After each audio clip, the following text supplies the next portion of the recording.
content d'être avec vous pour cette nouvelle vidéo. Aujourd'hui, nous allons vous présenter les techniques à maîtriser lors de l'introduction d'un sujet philosophique. À travers la première vidéo, nous avons vu que la dissertation philosophique est un exercice où se trouve poser, analyser puis résoudre un problème philosophique. Et bien, pour y parvenir, vous devriez vous tenir compte des différentes parties de la dissertation.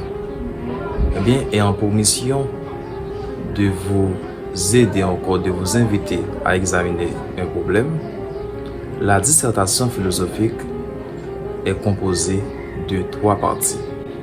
Il y a l'introduction, le développement et la conclusion. Dans l'introduction, il revient de poser clairement le problème qui se trouve au sein du sujet. C'est-à-dire, on doit se contenter à exposer clairement le problème. Au développement, le problème doit être examiné et discuté. Cela revient de procéder à l'exposition des thèses en présence et de leurs arguments. C'est-à-dire, on doit s'efforcer à tout prix de bien élucider les thèses et après d'avancer des arguments afin de bien les soutenir. Et après, il y a la conclusion. Quant à la conclusion, c'est l'espace où l'on doit répondre à la formulation de l'expression de l'énoncé du sujet philosophique. C'est-à-dire, c'est l'espace où l'on doit se contenter à répondre aux problèmes posés par le sujet. Et bien ici, il est question de faire quoi? De procéder de manière explicite et brève à une tentative de réponse à ce sujet. On dit tentative, c'est parce que on n'arrive pas toujours, on n'arrive jamais à traiter d'emblée un sujet philosophique. Encore, personne ne peut arriver à mettre un terme à un sujet philosophique parce qu'a priori, c'est un sujet qui se révèle contradictoire, controversé. Et dans ce sens, chacun pourrait à sa manière procéder à une tentative de réponse liée à un sujet ou une dissertation. En effet, l'un de l'intention de traiter des 3 parties encore de la totalité des parties composant une dissertation, nous allons vous présenter les différentes astuces ou techniques à maîtriser afin de bien procéder à l'introduction d'un sujet philosophique.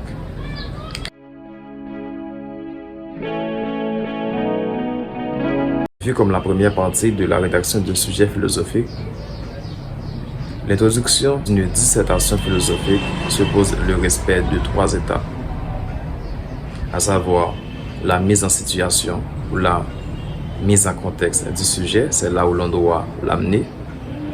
Il y a aussi l'expression ou la mise en crédit du sujet, c'est l'endroit où l'on doit se contenter uniquement à poser le problème évoqué encore, énoncé par le sujet.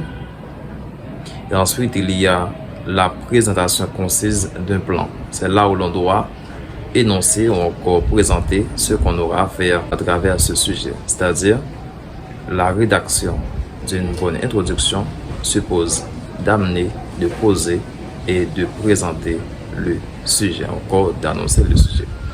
Et bien, voyons maintenant comment peut-on procéder à la mise en situation ou la mise en contexte d'un sujet philosophique. Pour procéder encore pour appréhender un sujet philosophique, autrement dit, pour procéder à la mise en situation ou la mise en contexte d'un sujet philosophique, on peut commencer soit par une définition pouvant déboucher sur le problème posé par le sujet, c'est-à-dire ici, il n'est pas question d'adopter n'importe quelle définition, comme on l'avait vu dans la vidéo précédente. On a dit on doit se méfier toujours des définitions étymologiques. Et après, on peut aussi introduire un sujet à l'aide de quoi? À l'aide d'un fait, ou encore à l'exposition de faits. Eh bien, il y a 2 manières pour procéder à la mise en situation d'un sujet philosophique. Et bien, dans le cas où l'on doit exposer le sujet à partir d'un fait, comment doit-on procéder? On doit se tenir compte des concepts traités au sein du sujet. Ici, la mise en situation ou la mise en contexte d'un sujet exige de procéder à un bref exposé de l'opinion commune, c'est-à-dire ce que l'on serait tenté de répondre immédiatement à la question posée, puis une objection qui va dans le sens de la thèse dont l'opposition à l'opinion commune pose problème.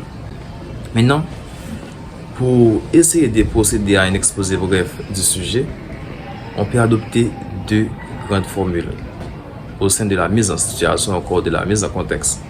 Soit qu'on aborde ou encore on appréhende le sujet par une définition, mais cette définition doit nécessairement déboucher sur une situation vous permettant d'exposer clairement, encore de poser, disons, clairement le problème. Et soit on peut procéder aussi par la présentation d'un fait. Et ce fait-là doit être découlé de la vie courante, c'est-à-dire de l'opinion commune. C'est un fait qui serait a priori objectif. Bien, dans cette situation, on doit méfier la définition étymologique des concepts. Parce que on peut se trouver en situation où la définition étymologique n'a rien à voir au contexte ou encore à la formulation du sujet philosophique. Maintenant, voyons comment procéder à l'expression ou la mise en crise d'un sujet philosophique. L'expression ou la mise en crise du sujet est synonyme de poser le sujet succinctement, c'est-à-dire c'est le lieu où l'on doit procéder à l'énoncé de la question qui résulte de la contradiction entre l'opinion commune et l'obligation. Et ici, pour bien poser un sujet philosophique, il ne suffit pas de procéder à une question hors du contexte de l'énoncé, encore de l'expression du sujet. Il est plutôt question de reformuler la question, encore d'essayer de répondre à la question, encore de transformer la question, tout en essayant d'en conserver le sens. En fait, la présentation concise de plan, c'est la dernière étape de la rédaction de l'introduction d'un sujet philosophique. Ici, il est plutôt question, encore il est seulement question d'annoncer ce que vous allez faire dans le corps du travail en question. Bien à présent, procédons à l'identification des trois étapes de la rédaction d'une introduction d'un sujet à travers cette formulation. Peut-on reprocher l'utilité de la philosophie? Eh bien, on commence. Nombreux sont ceux traitant de l'utilité de la philosophie. Ce débat retient tellement l'attention des philosophes du 19e et du 20e siècle qu'un simple détail pourrait trop dire à ce sujet. Parmi eux, certains soutiennent que cette dernière joue un rôle incontestable dans nos entretiens, d'autres affirment le contraire. Se trouvant à nouveau face à cette démarche aporétique, s'intervient la question suivante. Peut-on reprocher l'utilité de la philosophie? Une analyse minutieuse de ce sujet en dira le reste.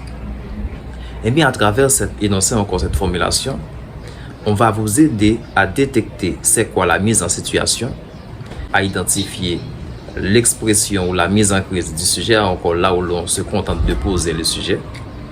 Et on va vous permettre aussi de savoir comment peut-on annoncer de manière simple et facile un plan, ou encore comment peut-on diviser un sujet philosophique.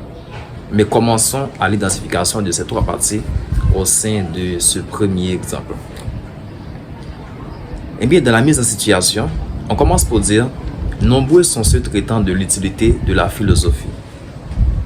Ici, on parle d'un principe général en faisant croire que c'est un problème qui est récurrent.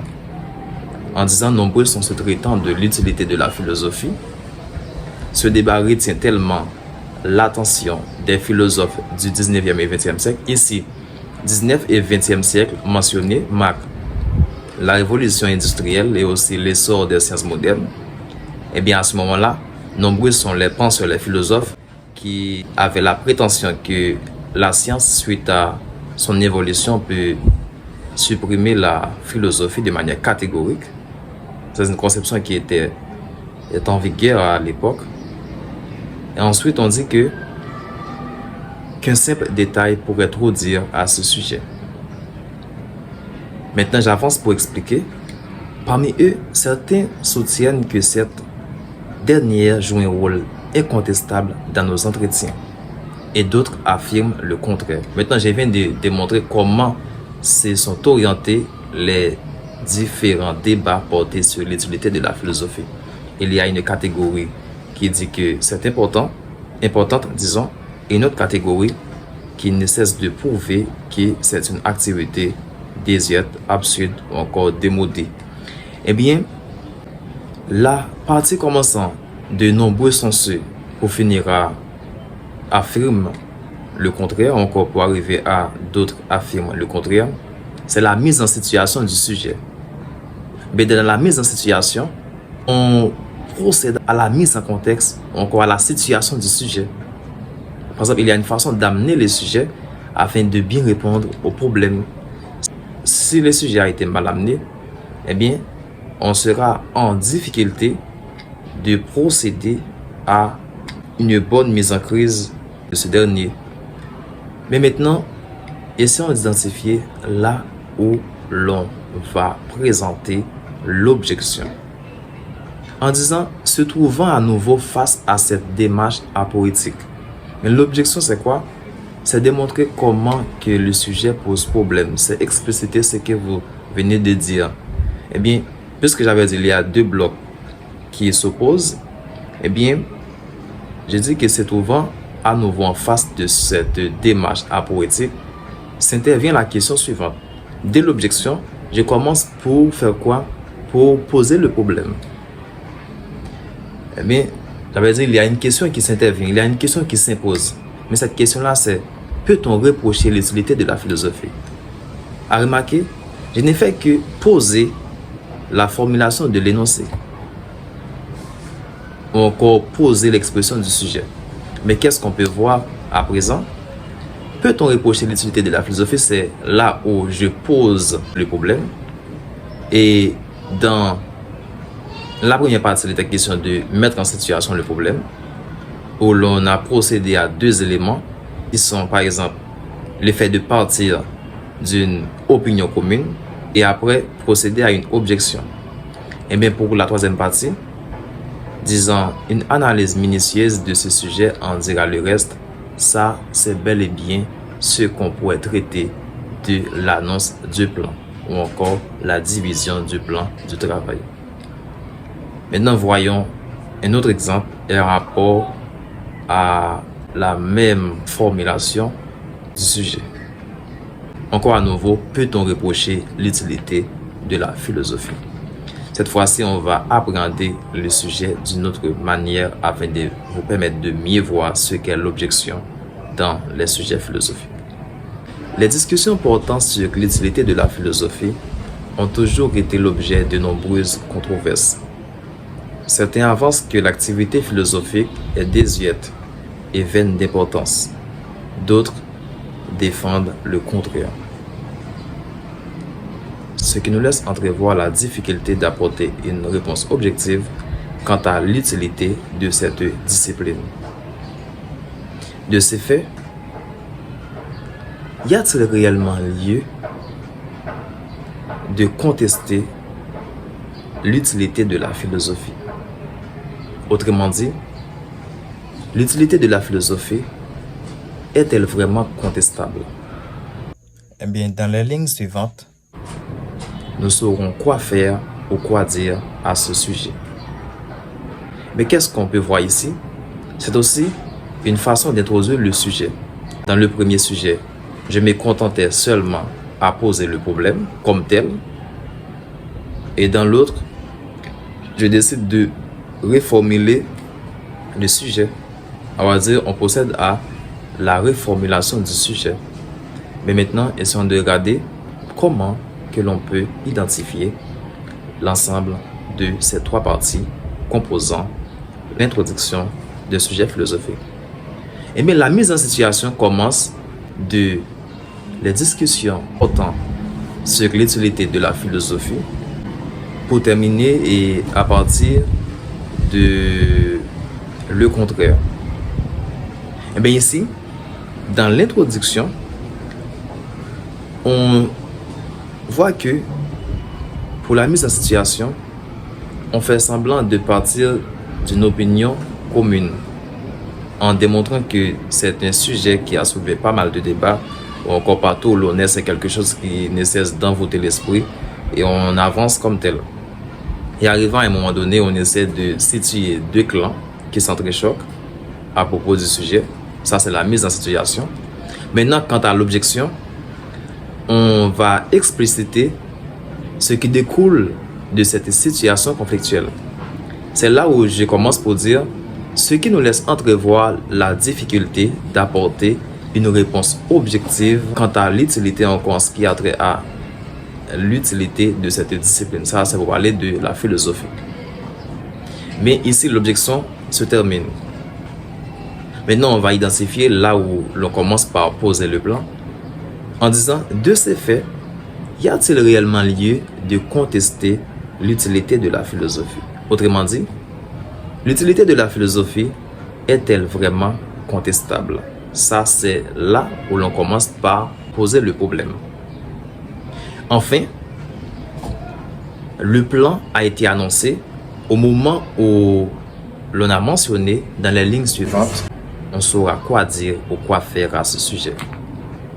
Mais c'est ainsi qu'on doit identifier les trois parties, encore les trois étapes relatives à l'introduction d'un sujet philosophique.